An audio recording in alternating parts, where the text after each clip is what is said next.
लेकिन पड़ोसी देश पाकिस्तान में बल्ले बल्ले हो रही है। पाकिस्तान के डिफेंस मिनिस्टर ने पाकिस्तान से जो पाकिस्तान का एजेंडा है खुद पाकिस्तान ने खोल दिए हैं। पाकिस्तान का एजेंडा लागू करना चाहते, पाकिस्तान के जिस एजेंडे ने पाकिस्तान को सूट करता था, पाकिस्तान के एजेंडा को लोहारू से पाकिस्तान तक आवाज जानी चाहिए। पाकिस्तान जिंदाबाद के नारे कांग्रेस की रैलियों में पाकिस्तान जिंदाबाद के नारे लगे। पाकिस्तान, पाकिस्तान और पाकिस्तान। नरेंद्र मोदी जम्मू कश्मीर में थे और जम्मू कश्मीर के कटरा में नरेंद्र मोदी जी ने भाषण दिया, जहां पर उन्होंने पाकिस्तान का जिक्र किया। पाकिस्तान के जिक्र वाला उनके भाषण में 4 मिनट का हिस्सा रहा और इस 4 मिनट के दौरान नरेंद्र मोदी जी ने 11 बार पाकिस्तान शब्द का इस्तेमाल किया और एक बार पड़ोसी देश यानी आप कह सकते हैं फिर पाकिस्तान का जिक्र। और इसी तरीके से 17 तारीख को मैंने बयान दिखाए थे अमित शाह के, जिसमें वो पाकिस्तान, पाकिस्तान और पाकिस्तान की बात कर रहे थे।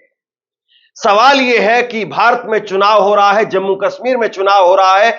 जम्मू कश्मीर भारत का आंतरिक अंग है और जम्मू कश्मीर में चुनाव को लेकर के पाकिस्तान का राग क्यों अलापा जा रहा है? या पाकिस्तान में बैठे विदेश मंत्री आखिरकार भारत के चुनाव को लेकर के या जम्मू कश्मीर में जो हो रहा चुनाव है उसको लेकर के अपनी स्टेटमेंट क्यों दे रहे हैं?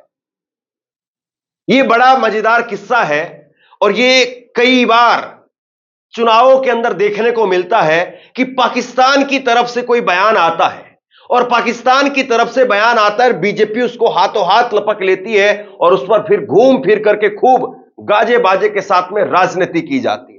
जरा सोचिए कभी इस बात को कि पाकिस्तान की तरफ से जो बयान आता है उस बयान को लेकर के किसको फायदा होता है? क्या उस बयान को लेकर के कांग्रेस का फायदा होता है, नेशनल कॉन्फ्रेंस को फायदा होता है, पीडीपी को फायदा होता है, या फिर उस बयान को लेकर के बीजेपी, नरेंद्र मोदी वो फायदा उठाते हैं? बड़ा सवाल यह है। मैं आपको दिखाने वाला हूं, नरेंद्र मोदी ने अपने ट्विटर हैंडल पर एक वीडियो बाकायदा शेयर किया जिसमें 3 मिनट 47 सेकंड तक वो पाकिस्तान की बात करते रहे, पाकिस्तान के विदेश मंत्री की और विदेश मंत्री के स्टेटमेंट की बात करते रहे, जबकि भारत के अंदर उमर अब्दुल्ला, फारूक अब्दुल्ला, उन्होंने स्पष्ट तौर पर कहा है कि हम पाकिस्तान से हमारा कोई लेना देना नहीं है। लेकिन नरेंद्र मोदी जी बार बार इसको क्यों भुना रहे हैं और भुनाने के पीछे, इसके पीछे क्या मकसद हो सकता है, जरा खुद सोचिए आप। और इसके बाद में अमित शाह जी, उन्होंने भी एक स्टेटमेंट जारी कर दी पाकिस्तान को लेकर के। आज ही अभी कुछ देर पहले उन्होंने एक स्टेटमेंट जारी कर दी और उस स्टेटमेंट के अंदर क्या है? क्या पाकिस्तान के दिए गए इस बयान से जम्मू कश्मीर में कांग्रेस, नेशनल कॉन्फ्रेंस को फायदा हो रहा है या बीजेपी, नरेंद्र मोदी फायदा उठा रहे हैं? सोचिए जरूर। यह आप बयान देखिए नरेंद्र मोदी जी का। नरेंद्र मोदी जी क्या कह रहे हैं, यह बयान आपके सामने है। नरेंद्र मोदी जी ने बाकायदा खुद से ट्वीट किया और नरेंद्र मोदी ने ट्वीट करके कहा कि मोदी आज कांग्रेस नेशनल कॉन्फ्रेंस को डंके की चोट पर कह रहा है कि जम्मू कश्मीर में पाकिस्तान के एजेंडे को लागू नहीं होने दिया जाएगा। मैं मोदी जी की 3 मिनट 47 सेकंड की एक बाइट है, मैं आपको खुद से सुनाऊंगा जो नरेंद्र मोदी ने अपने ट्विटर हैंडल पर शेयर किया है और वो पूरी की पूरी आपको सुननी इसलिए जरूरी है क्योंकि कल को कोई ये ना कहे कि मैंने सेलेक्टिव तौर पर कोई हिस्सा जो है वो आपको सुना दिया। मोदी जी कुछ और कह रहे थे, मैंने वो उस बात का बतंगड़ बना करके कुछ और सुना दिया आपको। इसलिए मैं चाहूंगा कि 3 मिनट 47 सेकंड का वो क्लिप आप सुने, लेकिन उससे पहले मैं संदर्भ क्या है वो आपको बता देता हूं ताकि आपको समझने में फिर जो है वो आसानी हो। संदर्भ ये है कि पाकिस्तान के रक्षा मंत्री हैं, उनका बयान से जो है वो हंगामा मचा हुआ है। उनसे सवाल किया गया था कि क्या पाकिस्तान और नेशनल कॉन्फ्रेंस कांग्रेस गठबंधन जम्मू कश्मीर में आर्टिकल 370 और 35A की बहाली पर एकमत है? ख्वाजा आसिफ का जवाब था कि बिल्कुल, हमारी भी यही मांग है। यह बयान है जिसको लेकर के बवाल मचा हुआ है। दरअसल आपको पता है कि जम्मू कश्मीर में एनसी और पीडीपी, उन्होंने अपने मैनिफेस्टो के अंदर लिखा है कि अगर हमारी सरकार बनती है तो हम 370 को फिर से बहाल करेंगे। जम्मू कश्मीर के अंदर नेशनल कॉन्फ्रेंस के उमर अब्दुल्ला का कई सारे बयान, उनके कई सारे अलग अलग इंटरव्यू में मैंने देखे हैं, जिसमें उमर अब्दुल्ला कह रहे हैं कि ये 370 को हम वापसी बहाल करेंगे, लेकिन इसमें लंबा समय लगेगा, 10 साल लग सकते हैं, ये उनकी तरफ से कहा गया है। अब इसको लेकर के जो है वो नरेंद्र मोदी जी ने पूरा यहां पर कहा है कि जम्मू कश्मीर के अंदर नेशनल कॉन्फ्रेंस कांग्रेस पार्टी वो पाकिस्तान के एजेंडे को लागू करना चाहते हैं। बात यहां पर यह हुई है कि इन्होंने कहा कि हम अपने मैनिफेस्टो के अंदर इसको रख रहे हैं कि अगर हमारी सरकार बनती है तो हम 370 को फिर से बहाल करेंगे। पाकिस्तान ने कह दिया कि हां, पाकिस्तान के विदेश मंत्री ने कह दिया एक इंटरव्यू में कि हां 370 वहां पर होना चाहिए। अब दो बड़ी बातें जरा समझिए इस बात को। एक पार्टी यहां पर चुनाव लड़ रही है जिसको चुनाव आयोग से बाकायदा इजाजत मिली है, चुनाव आयोग में वो रजिस्टर है, चुनाव आयोग के नियम कायदों से वो पार्टी चलती है, भारत के चुनाव आयोग से, और भारत का चुनाव आयोग उसको यह अनुमति देता है कि वो किस मुद्दे पर मैनिफेस्टो के अंदर रख सकता है या नहीं रख सकता है। ये भारत का चुनाव आयोग कहता है इसको लेकर के। लेकिन भारत के चुनाव आयोग ने 370 के उनके इस पॉइंट पर कोई ऐतराज नहीं जताया है। जहां तक लगातार अभी मैं खबरें देख रहा हूं, पिछले कई दिनों से उनके मैनिफेस्टो को लेकर के बहस जरूर हो रही है, लेकिन चुनाव आयोग की तरफ से इस पर आपत्ति नहीं दर्ज कराई गई है। पहली बात। दूसरी बात, क्या 370 पर बात करना देशद्रोह हो जाता है? क्या चुनाव आयोग वो एक्शन लेगा कि कैसे पाकिस्तान और पाकिस्तान का जिक्र किया जा रहा है, और पाकिस्तान का जिक्र करके यहां पर नरेंद्र मोदी जी सामने बैठे वोटरों को क्या कुछ कह रहे हैं? मैं उनके 3 मिनट 47 सेकंड का जो बयान आपको दिखाने वाला हूं, उसके कुछ पॉइंट आपको दिखा देता हूं, फिर इस पर बात करेंगे। नरेंद्र मोदी जी ने इस पर क्या कहा है जरा सुनिए। नरेंद्र मोदी जी ने कहा कि कांग्रेस को दिया हर वोट एनसीपीडीपी के मैनिफेस्टो को लागू करेगा। इनके मैनिफेस्टो से पाकिस्तान खुश नजर आ रहा है। पाकिस्तान से वहां के रक्षा मंत्री ने इनका समर्थन किया है। इनका एजेंडा वही है जो पाकिस्तान का है। कांग्रेस नेशनल कॉन्फ्रेंस यहां पाकिस्तान का एजेंडा लागू करना चाहते हैं। कांग्रेस नेशनल कॉन्फ्रेंस को मैं डंके की चोट पर कह रहा हूं कि हम जम्मू कश्मीर में पाकिस्तान का एजेंडा नहीं लागू होने देंगे। तो कुल मिलाकर के लबोलवाब है, जिसमें नरेंद्र मोदी इस बात को स्पष्ट तौर पर कह रहे हैं कि हम पाकिस्तान का एजेंडा नेशनल कॉन्फ्रेंस को और कांग्रेस पार्टी को यहां लागू नहीं करने देंगे। सवाल मेरा यह है कि क्या चुनाव आयोग यह मानता है कि नेशनल कॉन्फ्रेंस और कांग्रेस पार्टी भारत में जम्मू कश्मीर के अंदर जो चुनाव लड़ रही है वो पाकिस्तान के एजेंडे को सेट करने के लिए चुनाव लड़ रही है, या वहां की आवाम के लिए चुनाव लड़ रही है? और क्या पाकिस्तान को लेकर के इस तरह की स्टेटमेंट जब देश के प्रधानमंत्री के तौर पर दी जा रही है, तो क्या चुनाव आयोग इस पर कोई संज्ञान भी नहीं लेगा? और नरेंद्र मोदी सीधे तौर पर कह रहे हैं कि ये वहां के एजेंडे को सेट करना चाहते हैं, यानी ये जो पार्टियां यहां पर चुनाव लड़ रही हैं वो पाकिस्तान के एजेंडे को सेट करना चाहती है। क्या ये कहीं पर भी वोटर को भ्रमित करने का, गुमराह करने का प्रयास नहीं है? क्या कोई भी भारत की पार्टी जो भारत के संविधान की शपथ लेती है, भारत के संविधान के हिसाब से चलती है, भारत के कानून के हिसाब से चलती है, भारत के चुनाव आयोग के हिसाब से चलती है, क्या वो पाकिस्तान के एजेंडे को सेट कर सकती है या करना चाहती है और उस पर चुनाव आयोग खामोशी बरत लेता है? कम से कम चुनाव आयोग वो अगर प्रधानमंत्री को कुछ नहीं कह सकता है तो कांग्रेस और एनसी से ही जवाब मांग ले कि आप पाकिस्तान के एजेंडे को क्यों सेट कर रहे हैं। ये पूरा लबोलवाब मैंने आपको सुनाया, और अब आप खुद जो है वो सुनिए 3 मिनट 47 सेकंड तक एक एक चीज, एक एक बातें नरेंद्र मोदी जी के मुंह से। और इसलिए ये पूरा मैं आपको सुना रहा हूं ताकि कोई ये ना कहे कि मैं काट छांट करके नरेंद्र मोदी के बयान को पेश कर रहा हूं। आप खुद सुनिए और खुद तय करिए। कांग्रेस को दिया गया हर एक वोट यहां नेशनल कॉन्फ्रेंस और पीडीपी के मैनिफेस्टो को लागू करेगा। और ये क्या घोषणा कर रहे हैं? ये कह रहे हैं कि ये यहां आर्टिकल 370 को वापस लौटाएंगे, यानी ये खून खराबे के उस पुराने दौर को फिर लौटाना चाहते हैं।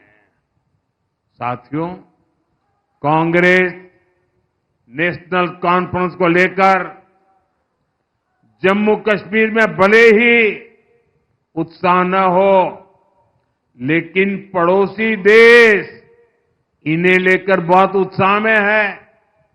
यहां तो उनको कोई पूछने वाला नहीं है, लेकिन वहां पूछा जा रहा है। पाकिस्तान में कांग्रेस नेशनल कॉन्फ्रेंस के अलायंस की बल्ले बल्ले हो रही है पाकिस्तान में। इनके मैनिफेस्टो, इनके घोषणा पत्र से पाकिस्तान बहुत खुश नजर आ रहा है। पाकिस्तान के डिफेंस मिनिस्टर ने कांग्रेस नेशनल कॉन्फ्रेंस का खुलकर समर्थन किया है पाकिस्तान से। उनका कहना है कि आर्टिकल 370 और 35A को लेकर कांग्रेस और एनसी का एजेंडा वही है जो पाकिस्तान का एजेंडा है। ये वहां के मंत्री बोल रहे हैं। यानी कांग्रेस नेशनल कॉन्फ्रेंस की पोल खुद पाकिस्तान ने खोल दी है। यानी कांग्रेस नेशनल कॉन्फ्रेंस यहां पर पाकिस्तान का एजेंडा लागू करना चाहते हैं। पाकिस्तान के जिस एजेंडे ने जम्मू कश्मीर की पीढ़ियां बर्बाद की, हमारा खून बहाया, वही ये लोग यहां फिर से लागू करना चाहते हैं। दशकों तक कांग्रेस एनसी ने यहां वही काम किया जो आतंक के आका पाकिस्तान को सूट करता था। आज भी ये आतंक के आका के उसी एजेंडे को लागू करना चाहते हैं। लेकिन मोदी आज कांग्रेस नेशनल कॉन्फ्रेंस को डंके की चोट पर कह रहा है, हम जम्मू कश्मीर में पाकिस्तान के एजेंडा को लागू नहीं होने देंगे।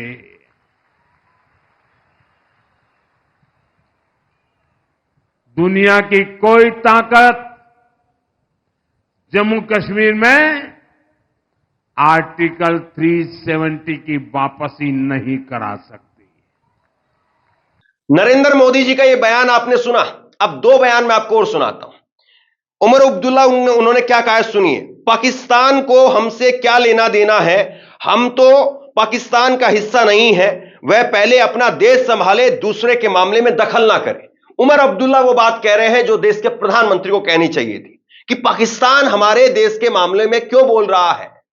जो बात देश के प्रधानमंत्री को कहनी चाहिए थी, देश के प्रधानमंत्री को बाकी पार्टियों को भी संरक्षण देना चाहिए था, नेशनल कॉन्फ्रेंस का भी बचाव करना चाहिए था, कांग्रेस का भी बचाव करना चाहिए था कि हम सब एक हैं, चाहे कांग्रेस है, चाहे नेशनल कॉन्फ्रेंस है, चाहे पीडीपी है, चाहे बीजेपी है, हम सब एक हैं। भारत की पार्टियां हैं, भारत के मुद्दे हैं, भारत का चुनाव हो रहा है और हम भारत में देखेंगे। आप चुप रहिए, आप कौन है बोलने वाले। पाकिस्तान के विदेश मंत्री को नरेंद्र मोदी की तरफ से जवाब दिया जाना चाहिए था। उमर अब्दुल्ला इस बात को कह रहे हैं। अब देखिए दूसरा बयान। फारूक अब्दुल्ला ने कहा है कि पाकिस्तान क्या कहता है हमें उससे मतलब नहीं है, हम पाकिस्तान के नागरिक नहीं हैं, हम भारत के नागरिक हैं। बताइए, सीधे सीधे साफ तौर पर यहां पर दोनों नेताओं ने साफ कर दिया। अब बताइए पाकिस्तान से कौन फायदा ले रहा है, किसको फायदा पाकिस्तान के बयान से मिल रहा है। जम्मू कश्मीर में ये जो कुछ किया गया या जो कुछ हो रहा है या बयान दिए जा रहे हैं, इसको लेकर के अमित शाह जी का बयान आया है। क्या कह रहे हैं अमित शाह जी, आपकी स्क्रीन पर है। पाकिस्तान के रक्षा मंत्री का आर्टिकल 370 और 35A पर कांग्रेस और जेकेएनसी के समर्थन की बात ने एक बार फिर से कांग्रेस को एक्सपोज कर दिया है। इस बयान ने पुनः स्पष्ट कर दिया है कि कांग्रेस और पाकिस्तान के इरादे भी एक ही हैं। बहुत महत्वपूर्ण लाइन है, मैं फिर से पढ़ता हूं, ध्यान दीजिए। इस बयान ने यह स्पष्ट कर दिया है कि पाकिस्तान और कांग्रेस के इरादे एक ही हैं। एजेंडा भी पिछले कुछ वर्षों से राहुल गांधी देशवासियों की भावनाओं को आहत करते हुए हर भारत विरोधी ताकतों के साथ में खड़े हो गए हैं। एयर स्ट्राइक व सर्जिकल स्ट्राइक के सबूत मांगने हो या भारतीय सेना के बारे में आपत्तिजनक बातें करना हो, राहुल गांधी की कांग्रेस पार्टी और पाकिस्तान के सुर हमेशा एक रहे हैं और कांग्रेस का हाथ हमेशा देश विरोधी शक्तियों के साथ रहा है। लेकिन कांग्रेस पार्टी और पाकिस्तान यह भूल जाते हैं कि केंद्र में मोदी सरकार है, इसीलिए कश्मीर में न तो आर्टिकल 370 की वापस आने वाला है और न ही आतंकवाद। अब सवाल यह है कि इन्होंने एक तरीके से पेंट करने का काम किया प्रधानमंत्री नरेंद्र मोदी जी ने और गृह मंत्री अमित शाह जी ने कि आतंकवाद यानी 370 और 370 यानी आतंकवाद।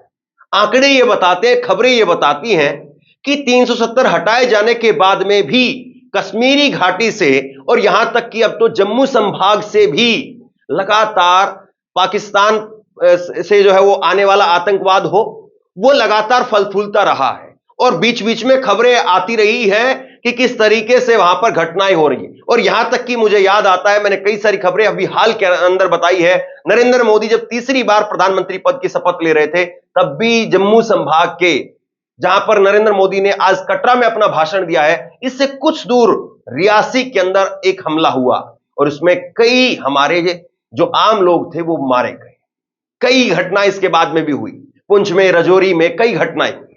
तो 370 हटाया जाना मतलब कि आतंकवाद का खात्मा पूरी तरह से हो गया क्या? अगर खबरों को आप देखेंगे, आंकड़ों को अगर आप देखेंगे तो बिल्कुल ऐसा नहीं लगता है।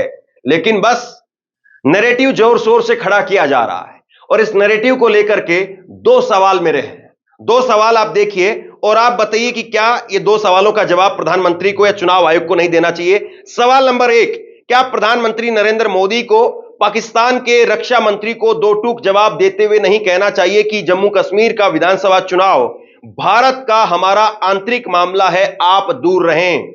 सवाल नंबर 2, क्या चुनाव आयोग को पाकिस्तान के नाम पर वोट मांगने पर एक्शन नहीं लेना चाहिए? ये दो सवाल आपके सामने हैं और जरा आप सोचिए कि पाकिस्तान के नाम पर इस तरह की बातें करके जम्मू कश्मीर के अंदर रैलियां हो रही हैं और अगर पाकिस्तान का नाम लेकर के इसी तरह से अगर महबूबा मुफ्ती, फारूक अब्दुल्ला, उमर अब्दुल्ला या राहुल गांधी कोई भी नेता अगर इस तरह की बातें करे तो मीडिया या चुनाव आयोग उसको कैसे लेता? बहरहाल जम्मू कश्मीर में चुनाव है, पहले फेज का चुनाव हो गया है, बंपर वोटिंग हुई है, 25 तारीख को दूसरे फेज का चुनाव है। पहले फेज में 24 सीटों पर चुनाव हुआ जिसमें बीजेपी ने सिर्फ और सिर्फ 16 सीटों पर ही अपने उम्मीदवार उतारे। सोचिए कि पीछे पर्दे के पीछे की जो निर्दलियों को वहां पर सपोर्ट देने की, समर्थन देने की बात है या बीजेपी अपने पूरे उम्मीदवार भी नहीं उतार पा रही है, इसके पीछे वजह क्या है? जो पार्टी 370 को लेकर के इतने सारे दावे वादे कर रही है, जो पार्टी दुनिया की सबसे बड़ी पार्टी है, वो पार्टी सारी सीटों पर अपने उम्मीदवार भी नहीं उतार पा रही है। पहले ही चरण में 8 सीटें खाली रह गई जहां पर बीजेपी के उम्मीदवार नहीं उतरे। यह अपने आप में बहुत बड़ी बात है। आप क्या सोचते हैं नीचे कमेंट बॉक्स में लिख करके जरूर बताइए। इस वीडियो को शेयर कीजिए और इसी तरह की तमाम खबरों के लिए ऑनलाइन न्यूज इंडिया को सब्सक्राइब कीजिए। आपका बहुत बहुत धन्यवाद।